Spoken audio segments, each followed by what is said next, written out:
Good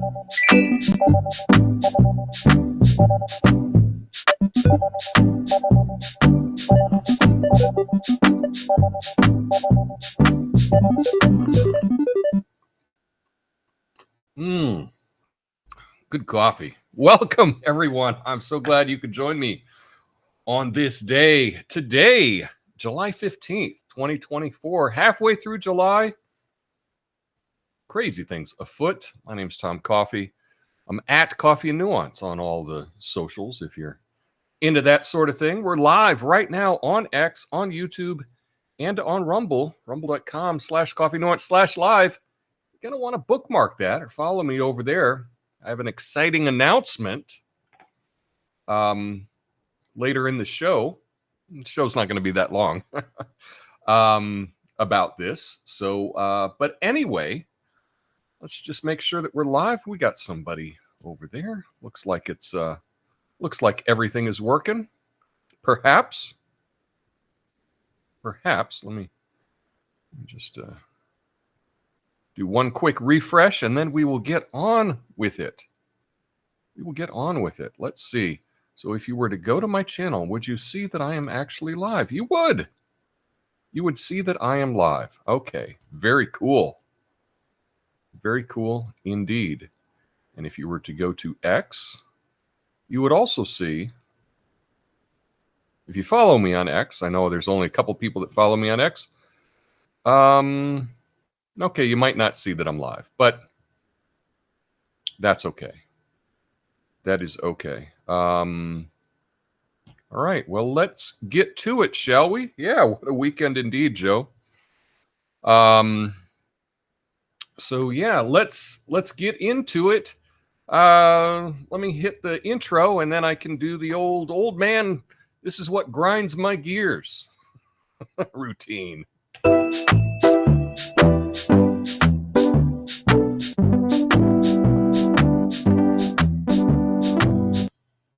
All right. Well, now, I ain't going to sugarcoat things. No. Let's talk about the assassination attempt of former President Donald Trump. Yes, that happened. Before you tune out, let's pump the brakes and let's have a grown-up discussion about what we got here. Because, folks, it didn't happen in a vacuum. It happened in a toxic, rage-fueled pressure cooker we all helped build. Look. Now, I've never compared Trump to either Jesus or Adolf, but the rhetoric flying around these days, holy hell. We got people on the left tossing around words like dictator and Hitler, like they're confetti at a political parade. Let's not pretend the right is innocent here either. Both sides have their fair share of incendiary language. Not equating them, but in a contest to see who can outrage the other, we all lose. I don't know why I can't ever get this camera angle right. President Biden, tough guy, Uncle Joe, he's not immune, saying things like put Trump in a bullseye last week. Really? That's the kind of phrasing you say for your fantasy football league, not a former president. Let's not forget our friend, Hillary Clinton, comparing Trump to Hitler on The View. Is that an award? If there's an award for hyperbole, she'd have a trophy case even bigger than Trump's ego. Now, I get it. Trump isn't exactly Mr. Rogers. His policies, his behavior, his everything, you name it, has driven many people to the brink. But this is where we need to channel our inner Gandhi, not our inner Godzilla. We can't let our disgust for the other guy turn us into monsters ourselves. Think about this. When you call someone Hitler, you're not just attacking them. You're trivializing the actual horrors of the Holocaust. You're telling people that this political opponent is the epitome of evil. And if that's true, then any action against them is justified. See the problem here? You're giving the green light to every unhinged individual who thinks they're a hero in their own movie. We've seen this movie before, folks. It's called History. It doesn't end well. In the 1800 election, Federalists and Jeffersonians were at each other's throats with similar rhetoric. They warned of murder, rape, and even the end of the world if the other side won. Sound familiar? It should. The more things change, the more they stay the same. But here's the kicker. We don't have to keep repeating this cycle. We can break it. It starts with toning down the rhetoric. Instead of calling Trump Hitler, call him what he is, a demagogue, a narcissist, a reality TV star turned president, or a badass. Use your words, but don't weaponize them. We need to remember that politics isn't a zero-sum game. It's not about obliterating the other side. It's about finding a way to coexist, to debate fiercely, but fairly. Because if we keep up this level of rage, we're not just endangering our politicians, we're actually endangering democracy. So, to all the politicians, pundits, and yes, even folks at home, let's dial it back. Let's turn the volume down from 11 to a reasonable 5 or 6. Let's argue, let's debate. Let's stop with the apocalyptic language, because in the end, if we burn it all down, there's nothing left to win. My name's Tom Coffey. This is a Coffee Nuance show, the least watched, censored commentary and news show live right now. Blame on.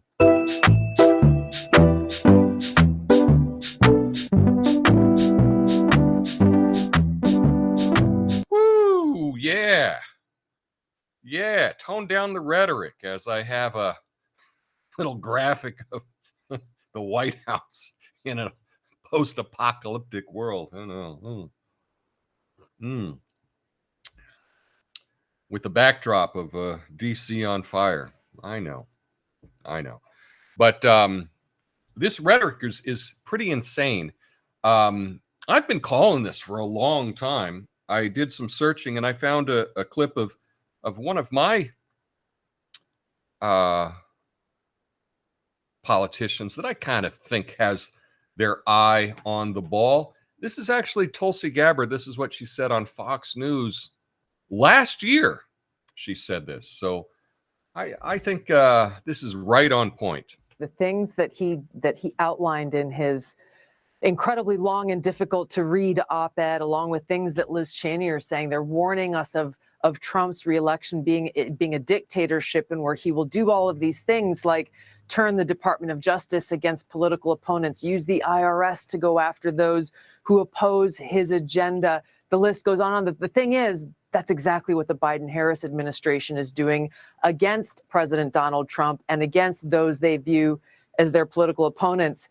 But the thing that really bothered me the most about Kagan's op-ed and many others who continue to warn the country that Donald Trump is going to be like a modern-day Hitler is that they're also the kinds of people who, and we hear this all the time, people say, gosh, if back in the day, if only one person had the courage to stop Hitler, to take him out before he rose to power, then we would have saved millions of lives. Well, this is what they're essentially, this is a message they're inviting violence. Tulsi, you're saying they're inviting someone to take a shot at Trump. This is what is so dangerous, is they're sending a message to a rogue actor, a lone wolf, saying, hey, we need someone to save our country from this modern day Hitler-like person.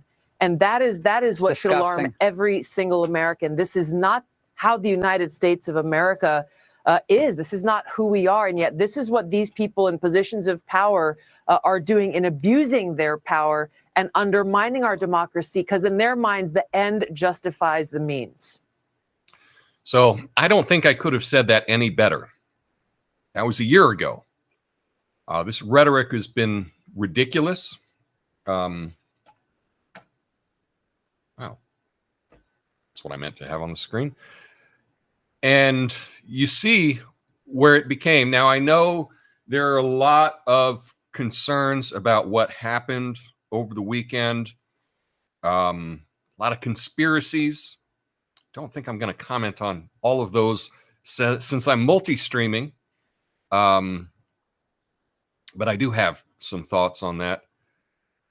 But really, it did look like a failure in security, what happened over the weekend.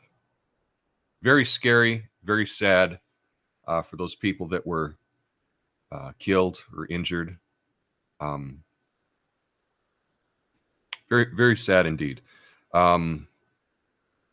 But anyway, I want to get your thoughts on this. I do think that the level of rhetoric is very dangerous. And the tricky part that I have found is that the more bombastic you are, the more attention you get, the more social media attention you get. I foolishly named this channel Coffee and Nuance because I wanted to have a toned down discussion, and that doesn't seem to get the clicks. So that may have been an error, even though I might have been right about that. But I'll go through all of your comments here in just a moment. It is exciting tonight, and this is the little announcement that I wanted to make, or that I guess I'm making now. It's the return of Midnight Americano. That was my late night show.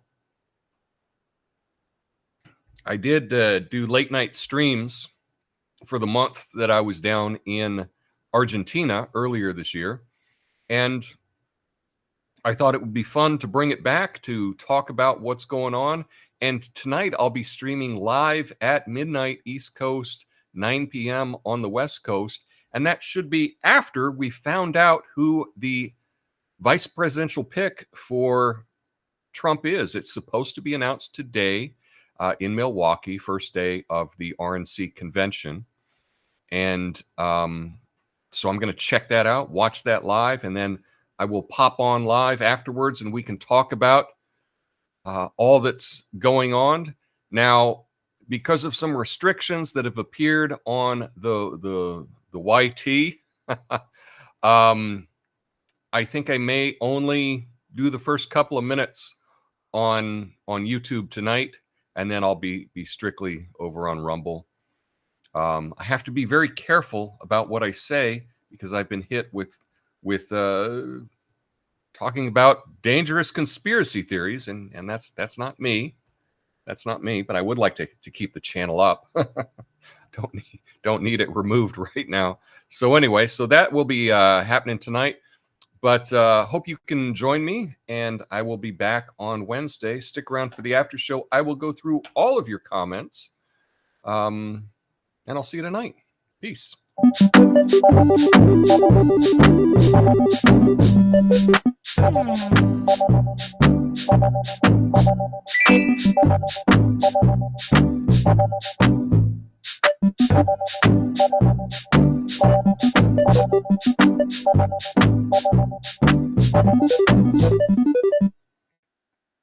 Okay, let's get the, let's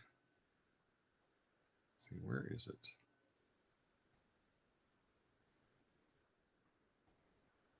There we go. Looks like we got the comments on the screen. What's up, Joe? Yeah, what a weekend. That was crazy. I did get a call as soon as it happened from a friend of mine.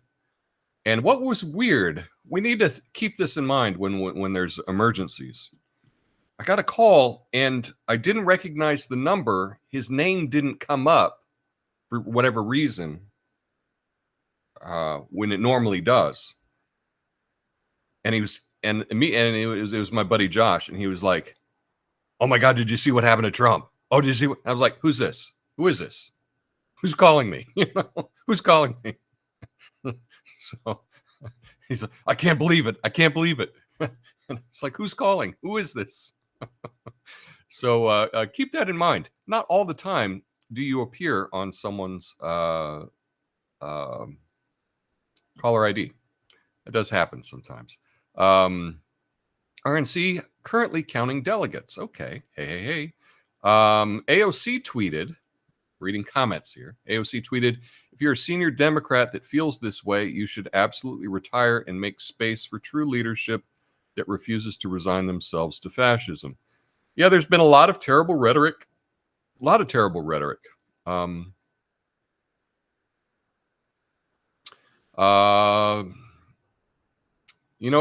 Clinton's people didn't do this. You can read the comment there if you like from Lucid. I think it's probably probably accurate. So much for turning down the rhetoric. Yeah, I know. The left doesn't want to coexist. They expect full submission. Well, that's what it appears like sometimes. That's what it appears like. What's up, Rev 68 on Rumble?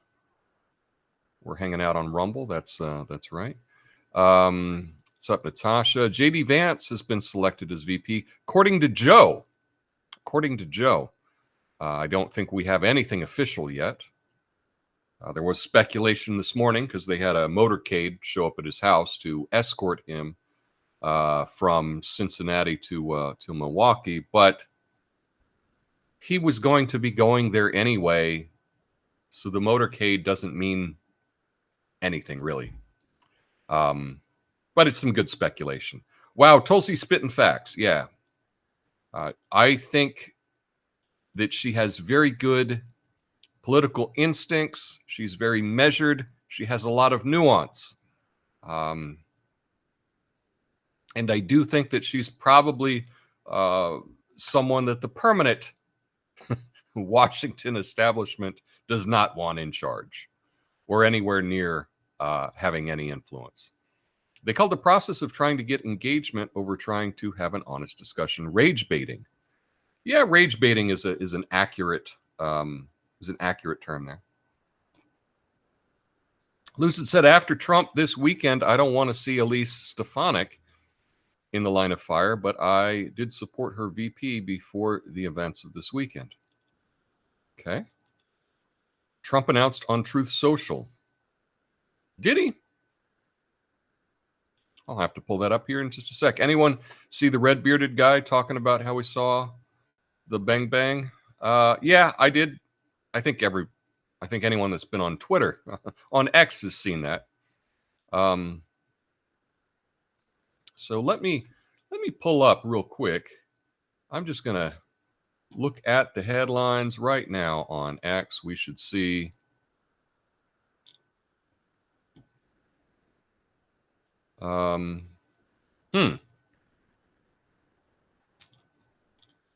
I don't see any announcement currently on X, and if anything does come up, it's immediately on X. I do think you should, if you don't have an account on X, you should get one. Just for when emergencies happen, it's really the best place to sort out what's going on.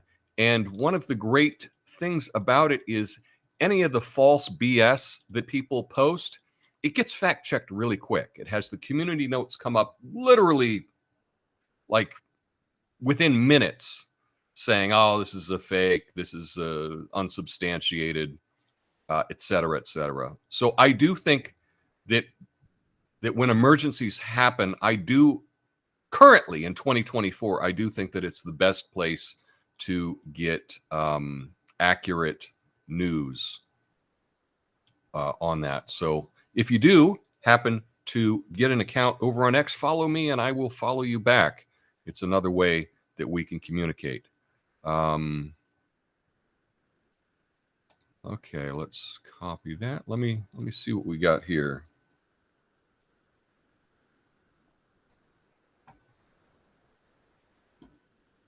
Okay. So this is after length. So this appears to be from Donald Trump on Truth. After lengthy deliberation and thought, let me see if I can put that on the screen. No, I'm not sure how to do it. I've decided that the person best suited to assume the position of vice president is senior Senator J.D. Vance of the great state of Ohio. J.D.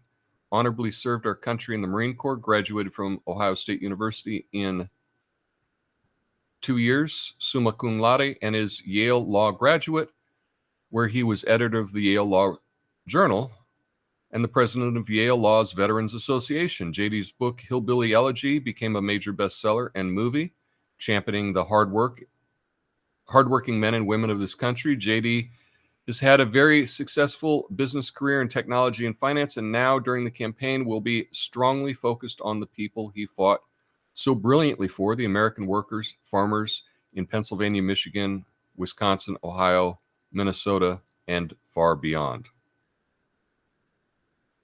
So that appears to be from real Donald Trump on Truth Social, and it was posted about 10 minutes ago. So that's what it looks like. That's what it looks like. So it's looking like, and let's see if this is, yeah, it's looking like it's just announced that it's J.D. Vance. So very, very interesting. We'll have to.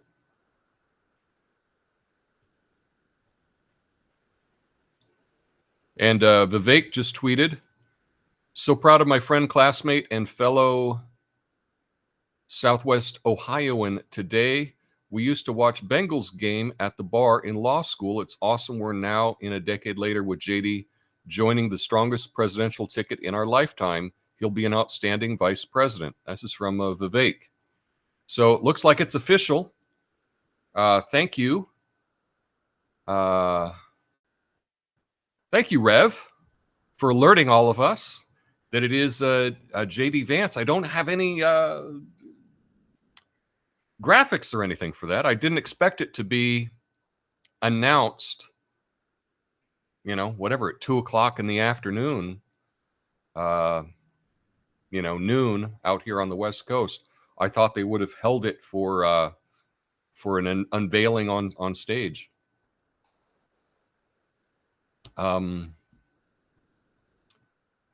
Yeah, so there's a link to the Truth Social post on the Rumble chat. So thank you for doing that, Rev68. See, we were able to find out about it before all of the other social media. Pickles Jar for Hillary said, I wanted Alex Jones as VP. That would have been fun. But but yeah, it's looking like it's J.D. Vance. So that's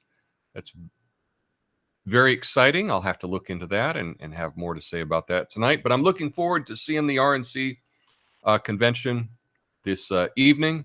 And I will be doing a live stream tonight, midnight, East Coast, 9 p.m. on the West. So there we go. That's the breaking news. That's the breaking news. And I'm sure the legacy media will have it within the hour. They'll have it within the hour. Anyway, so that's all I have for you right now. Hopefully I can see you tonight. And I hope you all have a beautiful afternoon. Until then, peace.